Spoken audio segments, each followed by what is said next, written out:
de cómo la violencia política ejercida por el bloque dominante logró torcer, interrumpir un proceso de creciente democratización de la sociedad chilena y cómo ello ha sido ampliado y profundizado por todos los gobiernos post-dictadura. Leyendo este libro me pregunto, y cada uno de ustedes se preguntará, ¿qué nos ocurrió? ¿Cómo fue posible que cambiáramos tanto? ¿Dónde quedaron los sueños y las utopías? Ciertas palabras fueron proscritas, ciertas prácticas fueron condenadas. Y hoy vivimos un tiempo de injusticia, de precariedad y que soportamos en silencio. No puedo leer este libro más que de mi propia escucha analítica, y desde este lugar estimo que es una investigación fructífera, pues corre el punto de interrogación, es decir, nos cuestiona, nos interpela. No entrega respuestas ni verdades totalizantes, más bien puntúa, hace señalamientos, interroga, nos pregunta y nos preguntamos. El texto cubre el periodo entre 2010 al 2018. Se inicia con 2010, el año del bicentenario. Sin embargo, la comprensión de estos fenómenos solo puede ser estudiados en la medida que hacemos un contrapunto con lo que fue la Unidad Popular, la dictadura y, por qué no decirlo, todo el periodo 1990 a 2010 en que se consolidó y legitimó los cambios sociopolíticos implementados por el terror. En el fondo, en este libro es el estudio de los dispositivos que han permitido que el Estado-Nación impida el despliegue de la potencia instituyente de la ciudadanía, impidiendo que podamos participar en la construcción de una sociedad más justa y solidaria. Pero es también una aproximación a la lucha y resistencia de los oprimidos por liberarse de estas relaciones de opresión y apropiarse de su derecho a participar y construir el país en que todos habitamos.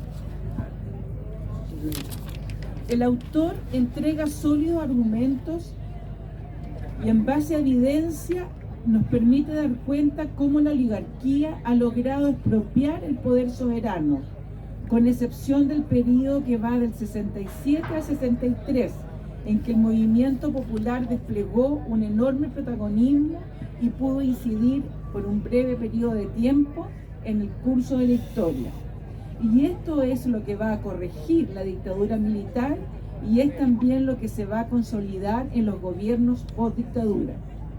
Haciendo uso de saberes proscritos, el marxismo analiza la sociedad desde una contradicción fundamental, la lucha entre capital y trabajo.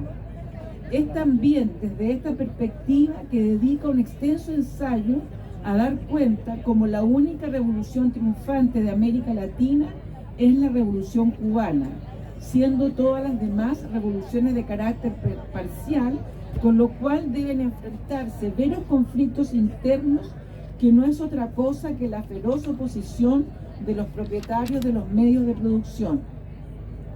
A pesar de ello, en la medida que desafían el poder imperial, enfrentan el constante descrédito de la prensa nacional e internacional, así como el bloqueo feroz de Estados Unidos, todo lo cual hace muy difícil la construcción democrática. A pesar de ello, la izquierda light y posmoderna, replicando el discurso imperial, rasgará vestiduras para denunciar la existencia de supuestos presos políticos, no pudiendo discriminar entre la libertad de expresión y la lucha sediciosa. Peor aún si este discurso lo sostiene quien ha dictado leyes de gatillo fácil, hacen uso de la ley antiterrorista para perseguir al pueblo mapuche y no han hecho ningún esfuerzo sistemático para perseguir y juzgar a los violadores de derechos humanos de ayer y de hoy. Las críticas, desencantos y decepciones de estos supuestos dirigentes de izquierda tiene que ver con la ausencia, en mi opinión, de una sólida formación marxista.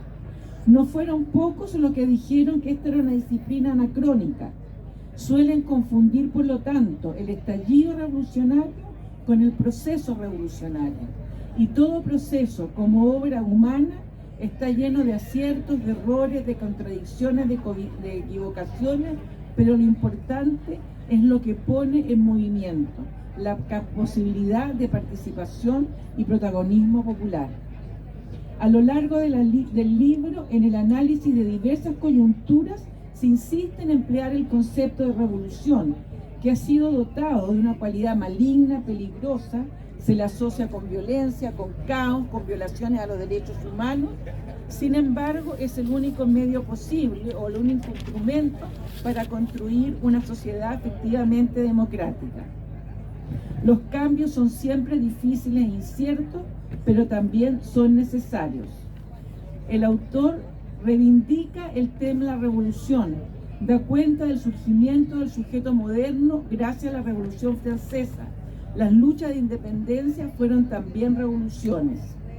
Y las revoluciones cursan cuando las diferencias desigualadas y opresivas dejan de ser consignadas como naturales e inevitables. Entonces se despliega la potencia creadora de los colectivos. En palabras de Juan Carlos Gómez, es la experiencia de sentirse libres. El ser humano, en su libertad desplegada al máximo de sus potencialidades, tiene la capacidad de comenzar algo nuevo durante el proceso revolucionario, es decir, experimentar con la historia. Supone en el sujeto revolucionario una capacidad para la novedad y la aventura. La revolución se opone al conservadurismo, al comportamiento timorato y obsecuente con los poderes fácticos. Es la capacidad de ensayar, crear, inventar, correr riesgos, de fracasar y volver a intentarlo. Imaginarios e ideales muy lejos de la actual casta pseudo-izquierdista que rinde siempre cuentas a la derecha. El miedo y la parálisis continúa en nuestra sociedad. Miedo del bloque dominante a los sectores populares, son los alienígenas, fuerzas oscuras que interrumpen la paz y el orden. Miedo de los sectores de izquierda a los sectores populares, pues sus exigencias de medida ponen en peligro la institucionalidad actual. Y se suma a ello un miedo no elaborado en relación al riesgo de un nuevo golpe militar. Sin duda será el tema del próximo libro, pero ¿no fue este miedo el que los hizo correr a firmar el llamado Acuerdo por la Paz y la nueva Constitución? A partir de la reflexión de experiencias políticas concretas, el autor vuelve a colocar en el centro de la discusión el estudio de las condiciones de posibilidad para producir cambios verdaderos en la sociedad latinoamericana. Se interroga y nos interroga acerca de cuáles son las condiciones de una revolución y cómo podría ser posible sostener una revolución, acerca de cómo construir socialismo y su relación con la democracia. Tal como lo demuestra en distintos ensayos y en Chile en particular, no será posible una auténtica democratización de la sociedad sin la expropiación de los recursos naturales. Chile es una de las sociedades más desiguales del planeta y sin embargo el neoliberalismo ha penetrado en la subjetividad de los chilenos y chilenas. Se promueve el trabajo duro y el sobreendeudamiento y entonces se tiene casa, se tiene autos, se tiene viajes y con ello la ilusión de pertenecer a la clase media. Sin embargo, el sobreendeudamiento y amenazas de cesantía amenazan permanentemente al sujeto. Estamos inmersos en una sociedad que promueve el individualismo, el sálvese quien pueda, lo cual implica un profundo rechazo a las virtudes republicanas. Es también la consecuencia de una democracia en la medida de lo posible que preserva y consolida el modelo heredado de la dictadura militar. En este contexto de ausencia de proyectos, de utopía, ¿tiene sentido realmente la participación electoral? El análisis de los distintos procesos electorales muestra que el apoyo de las autoridades de turno siempre es escaso y minoritario. Si se suma, como dicen distintos eventos, los nulos, los blancos y la gente que no concurre a votar, más del 60% no se pronuncia por ninguno de los candidatos y sin embargo se habla de mayoría. Esto lleva al autor a afirmar la paradoja de que en Chile tenemos una democracia sin ciudadanos. Este, que debiera ser un tema de preocupación de los analistas políticos, merece escasa atención. ¿Tenemos en verdad un sistema representacional o estamos subordinados a una casta política que resuelve los destinos de la nación?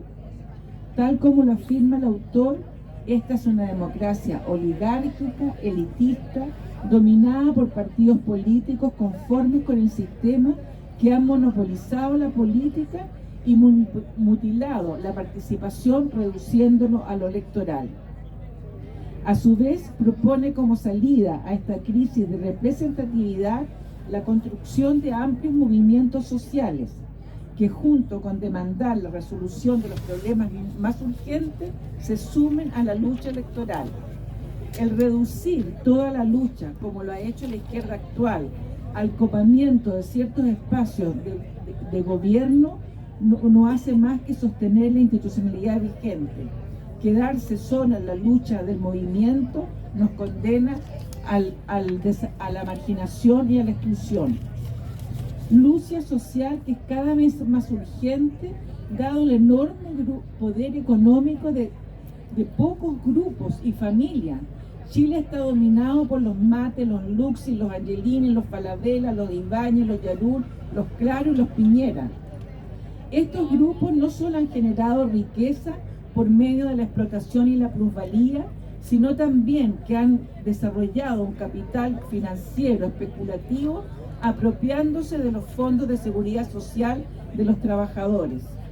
Y esto les permite solventar partidos políticos, universidades, centros de pensamiento, controlar más del 90% de los medios de información, tener cargos de representación política, etc. En este contexto, ¿podemos pensar que Chile es una sociedad democrática? A pesar de las enormes inequidades, en Chile este sistema se mantuvo relativamente a salvo expresiones de movimientos y demandas parciales y concretas. Esta situación cambió el 2011, cuando los estudiantes irrumpieron en las calles exigiendo el término de la educación de mercado. Se sumó también el movimiento No Más AFP, con una clara movilización social el 2007. El movimiento feminista se declaró no solo antipatriarcal, sino que también antineoliberal. Todos estos movimientos estaban exigiendo una democratización real del país y hacían un llamado a convocar a una asamblea constituyente. Sin desconocer los avances de estos movimientos, estos carecieron de un elemento central para sostener sus luchas en el corto y mediano plazo. Carecen de un proyecto y programa alternativo al modelo neoliberal. No basta con decir qué es lo que rechazamos, sino que también qué es lo que queremos construir. Tarea compleja, puesto que uno de los principales éxitos de la dictadura fue la aniquilación de los movimientos de izquierda revolucionarios y por lo tanto está mermada la capacidad para desarrollar alternativas políticas antineoliberales. Es decir, tanto la dictadura como los llamados gobiernos de la concertación y de la nueva mayoría sacaron de la escena a la izquierda efectivamente socialista. En síntesis, el libro muestra sólidamente cómo la lucha de clases sigue estando presente en la sociedad neoliberal, realidad ocultada y distorsionada, pues los intelectuales vinculados a los bloques del poder niegan esta realidad y hay una completa exclusión del pensamiento crítico alternativo en el mundo académico oficial. Para terminar, este libro no solo interroga la vía chilena al socialismo, sino también el denominado socialismo del siglo XXI, aunque no lo explicita con claridad. Ambos comparten la ilusión de acceder al poder por medios pacíficos. Olvidan que todas las revoluciones triunfantes han debido enfrentar la férrea defensa del bloque dominante, que siempre se basa en la fuerza. En la actualidad asistimos a la paradoja que mientras las izquierdas siguen confiando en la democracia burguesa, el bloque dominante recurre al engaño, al poder, a la fuerza y a la violencia para mantener el actual orden social. Así lo muestra el conato del golpe de Estado en Bolivia, los intentos de desestabilizar el gobierno de Honduras, los ataques sediciosos al gobierno de Venezuela, el bloqueo permanente de los gobiernos revolucionarios de América Latina, la agresión feroz de Israel contra los palestinos y otros países del Oriente Medio, todos hechos sobre los cuales no existen pronunciamientos claros, tajantes, y menos aún un movimiento en defensa de la paz y la humanidad. Tal como lo dijera Petro en Naciones Unidas, solo se escucha la voz de los poderosos, de los que tienen armas de destrucción masiva. No se escucha la voz de los pueblos y la humanidad se ve amenazada. Hoy más que nunca sigue siendo cierto lo que postulara Rosa Luxemburgo: socialismo o barbarie. Gracias.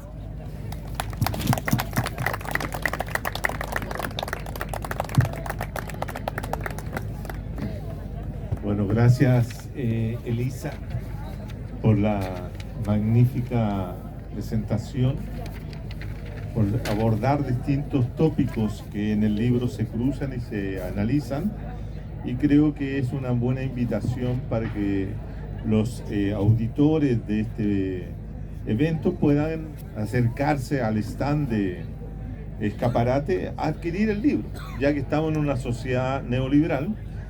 Todo se vende y todo se compra, entonces es inevitable.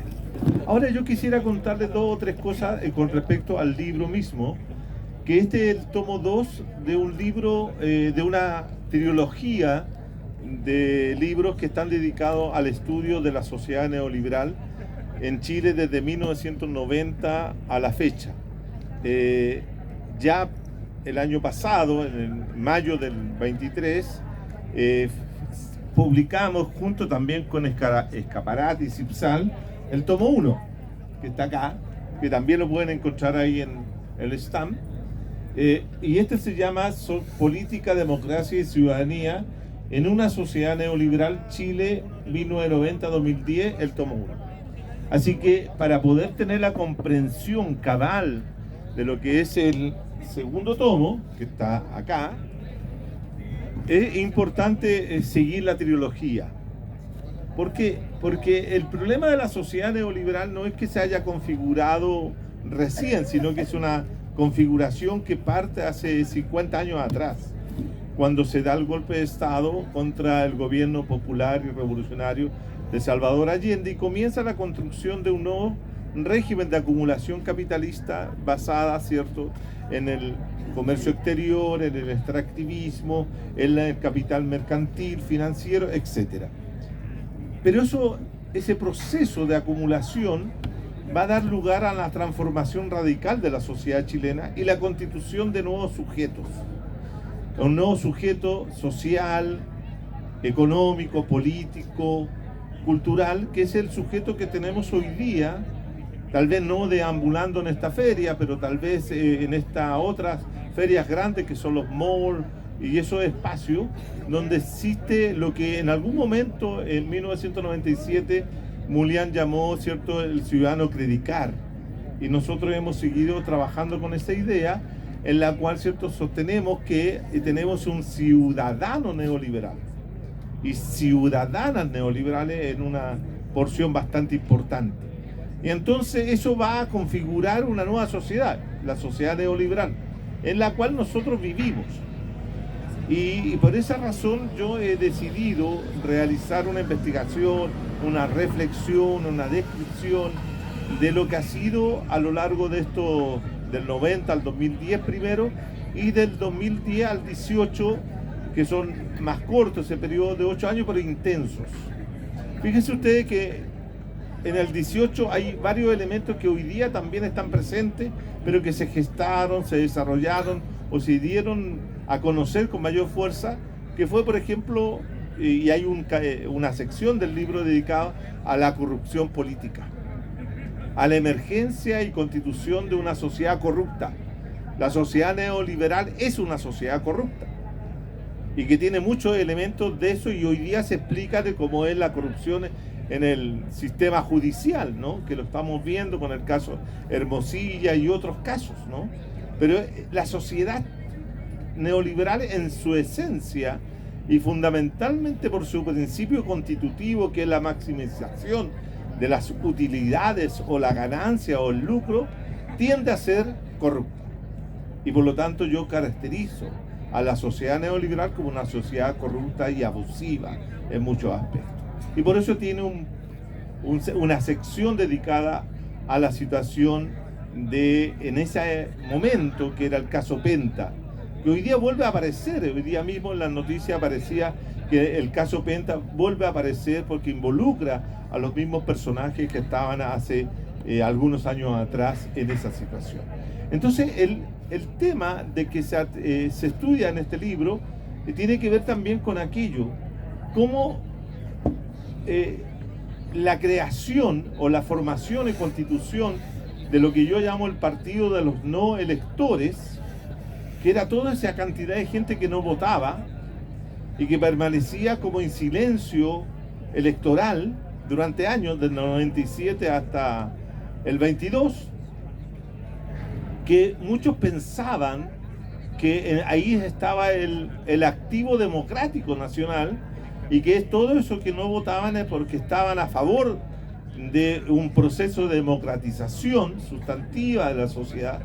Resultó que no era cierto, y que yo justamente en el año 90 y tanto había sostenido de que los sectores no políticos, los que no se inscribían, que no votaban, que no participaban, tenían un comportamiento tremendamente conservador y antidemocrático y pro-autoritario. Y eso está en el libro 1, y que ahora en el libro 2 se ratifica con una serie de situaciones que tienen que ver con la instauración del voto voluntario, que permite que muchos salgan y se vayan del sistema, los que van a formar otro grupo que yo denomino los subpolíticos, que son los que hacen política en los márgenes, pero que era una minoría en relación a la otra. Y bueno, por eso en el tercer tomo, y explico en el tercer tomo, que el triunfo primero del rechazo, como el triunfo o posteriormente el fracaso del otro rechazo, obedece simplemente que la mayoría de la población estaba contenta con la Constitución Política de 1980, 2005. Porque esa es la que constituyó la sociedad neoliberal. La Constitución del 80 es la que le da marco regulatorio a la sociedad neoliberal, y por lo tanto desarmar la Constitución Política de 1980 significaba, en otras palabras, ¿cierto?, terminar o poner fin o agrietar más la sociedad neoliberal, y eso no estaban dispuestos a hacerlo la mayoría de los chilenos, en un 60 a un 70%. Aquí hay una serie de análisis políticos que hay que estar presentes en el libro para explicarse otras cosas, pero yo sigo avanzando en esa explicación porque considero que esta es una sociedad profundamente conservadora.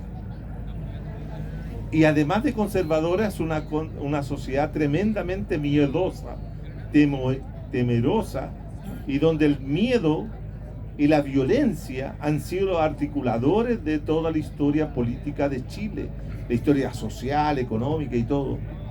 Entonces, en ese sentido, creo que aquí hay pistas que nos ayudan a comprender el actual presente, que, como digo en el tercer tomo, que espero que salga más rápido que eso va a depender de nuestro trabajo editorial, pero esperamos que ya salga luego, porque en el tercer tomo yo proyecto que tenemos una sociedad sin futuro. Si esta sociedad se mantiene dentro de los cánones o el estatus de la sociedad neoliberal, es una sociedad sin futuro, porque vamos a seguir moviéndonos permanentemente en el mismo presente agobiante, oscuro, que nos agobia y nos atormenta a aquellos que somos contrarios a la sociedad neoliberal. Pero es el disfrute, el hedonismo, el happy hour, ¿cierto? El happy hour, que todos los días viernes se está llevando a cabo en este momento en todo el país. La felicidad, el pasarlo bien, el consumir, etcétera, Eso es lo que hace que la sociedad neoliberal se sostenga. Entonces, por eso vamos a seguir eternos, porque lo que fue hace 5 años atrás el estallido, que nos puso en movimiento, que nos permitió pensar nuevamente la posibilidad del cambio social y político, dio un giro en 360 grados y quedamos donde mismo. Y incluso, ¿cierto?, podríamos decir un poquito más atrás. Y volvimos al oasis que nos hablaba aquel caballero, ¿no? Entonces eso es el libro, y espero que la gente que se interese en leerlo, en conocerlo, para reflexionar su presente. Tal vez el libro no es para estudiarlo y aprendérselo o como tesis fundamentales, centrales, y andarla repitiendo de aquí para allá, sino que más bien es un libro que busca hacer pensar, reflexionar, porque el sujeto neoliberal no reflexiona y ni piensa. Porque el sujeto neoliberal es un sujeto que no piensa ni el pasado ni piensa el futuro, solamente vive hedonistamente el presente. Entonces este libro justamente busca romper, quebrar con ese tipo de sujeto. Así que todos están invitados a conocer el libro y a leerlo insisto, en el stand 132, si no me equivoco, está esperándolo ahí Miguel Silva gentilmente para venderle el libro. Desgraciadamente, sociedad de consumo. Pero este es un libro de consumo, yo digo que es de consumo subversivo, es decir, sirve para hacer cambio político. Gracias a todos por estar acá.